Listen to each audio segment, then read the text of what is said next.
What up though, y'all? So a lot of people that come over ask me about my son's G-tube and how do I clean it and how do I feel about it and everything like that. So I just decided to make like just a quick video on the process that I was taught on how to clean around my son's G-tube area.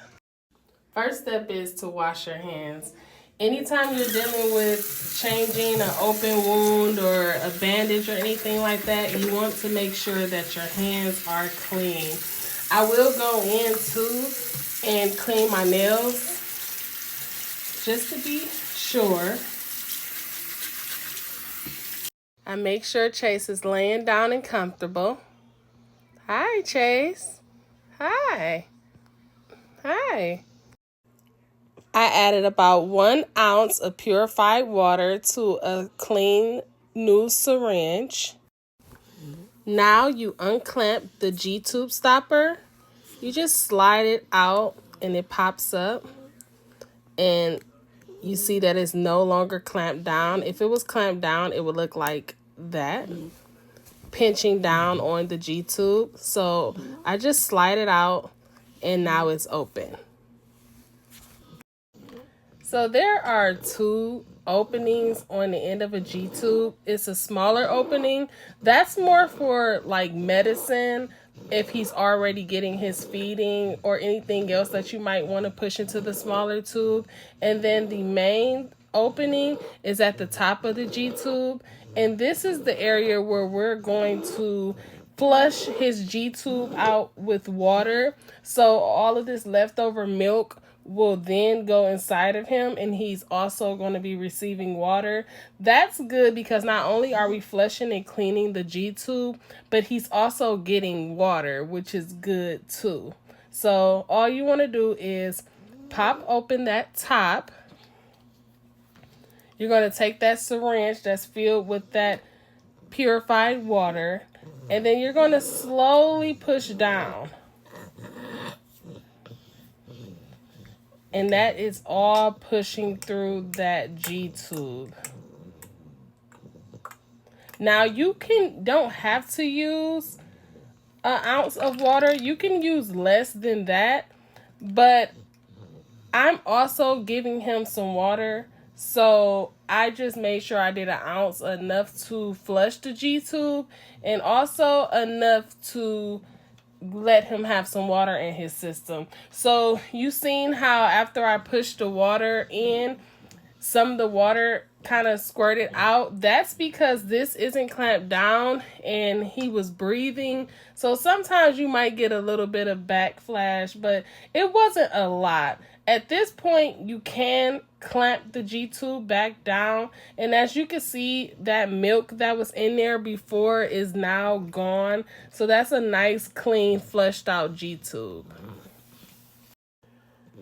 So this is Chase bandage from yesterday when we changed his G-tube site. So all you're going to do at this point is remove the old bandage. So it's really just hospital tape, and depending on how you tape it, it will be easier or harder to take off. The tape is pretty sticky. Chase does a pretty good job with me taking off this hospital tape. I'd be so proud of him. He's so strong because it looks like it hurts. I try to be as gentle as I can with removing this tape, but I'm so proud of him. Now under that tape will be a split sponge. So you would just remove that split sponge, and sometimes it's clean when you remove it. Sometimes it has a little like pus or blood, or sometimes it just doesn't have anything. It's just clean. It just depends on if the area gets a little irritated or not. But you remove that from his body as well. At this point, it's just a naked area with just the G tube that's connected to him. So you want to spin the G tube around because you don't want the skin in the inside of his body to start growing around the plug that's inside of him. You want it to be able to move easily, which is doing. You don't have to spin it that many times. I'm just demonstrating, but that's what you want to do. You want to remember to do that at least once a day.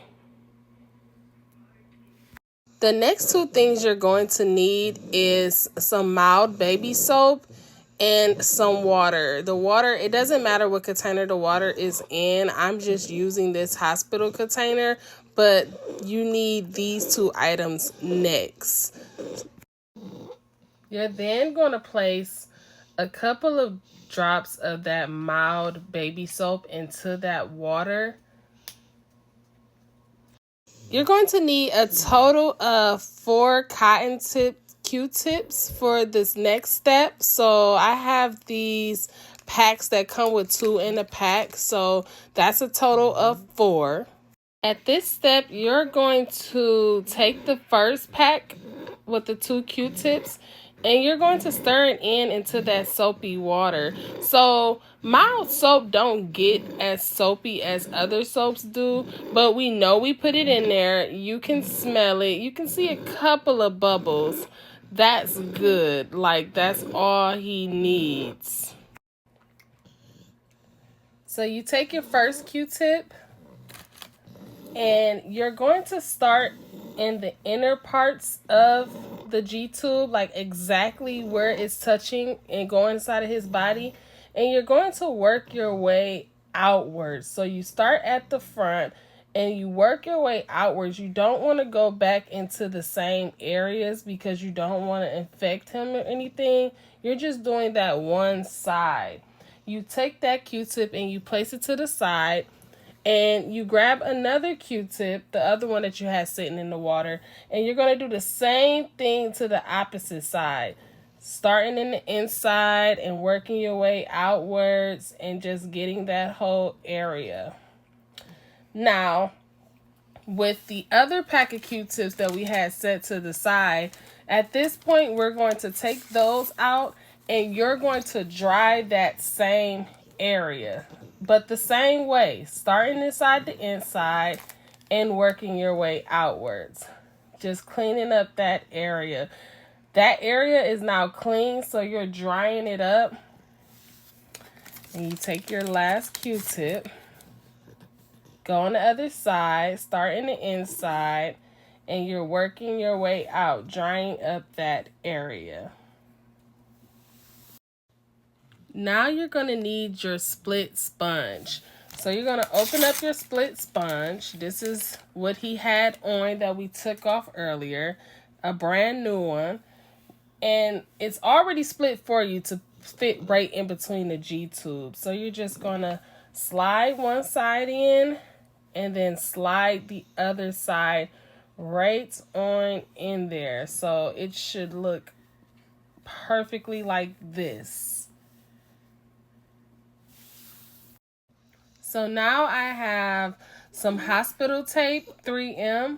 So basically you can tape however you think is best for you and your child. I always do 4 pieces of tape. So I take a nice piece and I lay it across the top, making sure I include that split sponge and the top of his feeding tube. And then I go around the bottom and I do the same thing. So some people, they might just leave it like this and be okay with that. But I like to make sure it's more secure because Chase likes to move around and do a lot. So I take my third piece and I place it going the opposite way, up and down. And then I take my last piece and I do the same to the other side, like that. So that is how you properly clean and flush and redress a G-tube area. Thanks to Chase for being such a big boy so I could demonstrate this to you guys. All right, y'all.